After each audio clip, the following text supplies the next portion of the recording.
What if a Roman legion stormed a World War II bunker? 5,000 elite soldiers with swords, shields, and spears, charging straight into machine guns, barbed wire, and landmines.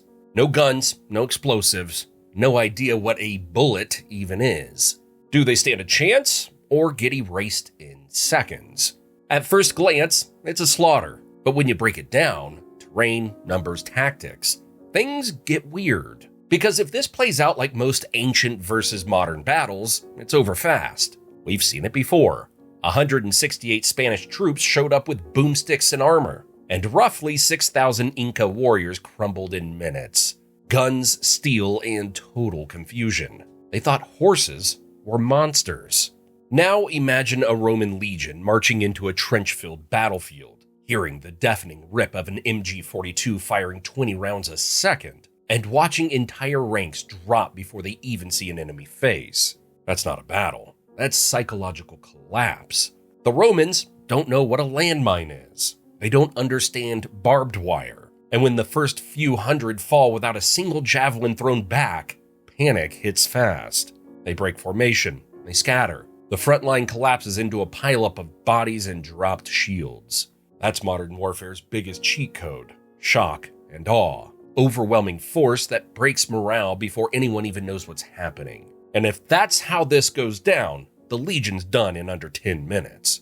But that scenario is too easy. So let's ask a better question. What if they don't panic? They see their front line get shredded, but they hold formation, shields up, javelins ready, a full Legion trained to march into hell if ordered. So now it's a real fight. On one side, 5,000 Roman legionnaires, armed with gladius swords, pila throwing spears, large shields and basic armor, 0 long-range weapons, no explosives.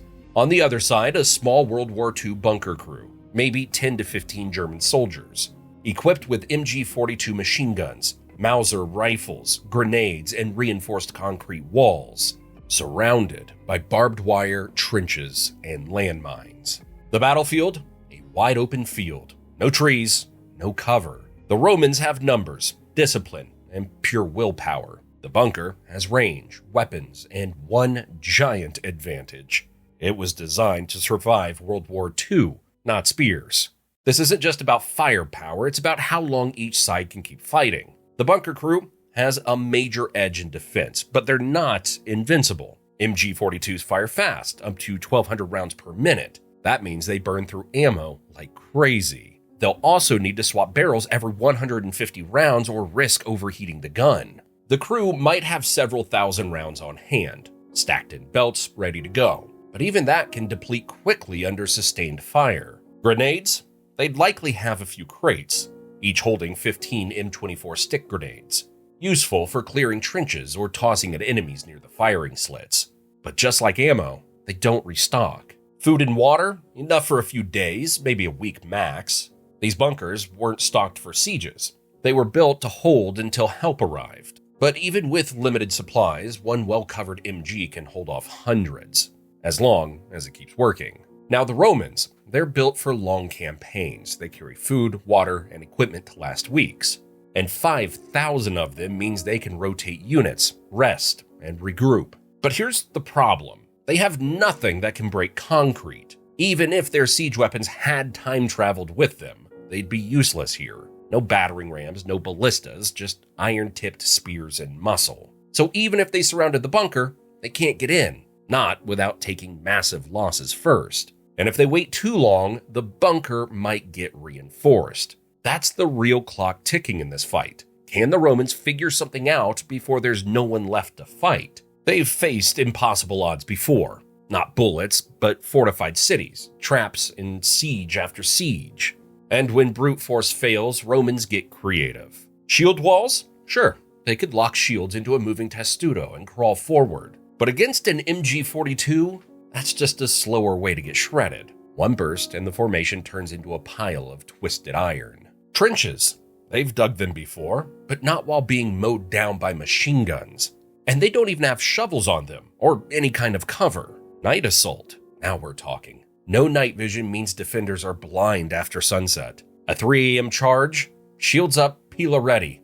could get some legionnaires close before they're spotted, maybe even to the firing slits. Once they reach the line, it's chaos. Pila tossed through narrow ports, shields shoved into openings, hands, spears, whatever fits.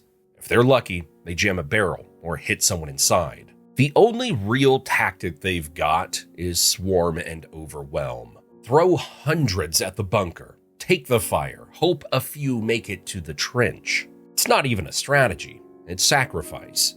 Even if they reach the bunker wall, it's not over. The defenders still have grenades, pistols, and the high ground. One grenade into the packed mass and it's game over. So yes, the Romans might break through, but it's going to cost them hundreds, maybe thousands. And even then, all they've earned is a concrete wall. On the other hand, the bunker crew doesn't need fancy strategies, just discipline, timing, and patience. They can't waste ammo, so it's short bursts only, aimed straight at the shield gaps. Gunners rotate to keep fresh eyes behind the sights, and barrels get swapped fast before the gun overheats, not after. If the Romans get close, the crew doesn't panic. Sidearms, grenades, even flamethrowers in heavier bunkers give them plenty of ways to clear the trench fast. They've also got the high ground. Firing slits angle downward, giving them clean shots into the crowd while staying nearly untouchable. And they're not completely blind at night either. Flare guns light up the field, and the moment anything moves, it gets lit up. So while the Romans are still trying to figure out a plan, the bunker crew just has to hold the trigger and wait. So, could a Roman legion actually take the bunker? Yes, but not without sacrifice. If they charge at night, send enough men into the trenches, and jam the firing slits with whatever they've got, they might break through the outer line. Might. But they're fighting a weaponized fortress with no siege tools, no long-range weapons, and zero protection against explosives. Every step forward costs lives, and the closer they get, the worse it gets. Even if they reach the bunker wall, there's still the problem of getting inside. Concrete won't crack under spears. Firing slits don't open. There's no gate to bash in, just walls. Meanwhile, the bunker crew stays protected, organized, and fully capable of wiping out another wave. The only real chance the Romans have is to overwhelm with pure numbers, and hope the defenders run out of ammo, stamina, or sanity first. But realistically, the moment they charge into range, history rewrites itself as a very short chapter. But there's still another way this could go. Roman commanders weren't stupid. They knew when a fight couldn't be won. After losing hundreds with nothing to show for it, the order is given: pull back and regroup. And then they do what Romans were actually good at: building roads, camps, watchtowers. A few miles from the bunker, a Roman settlement begins to rise. And what if a single SEAL team faced off against 1,000 samurai? Watch the video on your screen to find out. And if you enjoyed this one, consider subscribing. It really helps the channel. Thanks.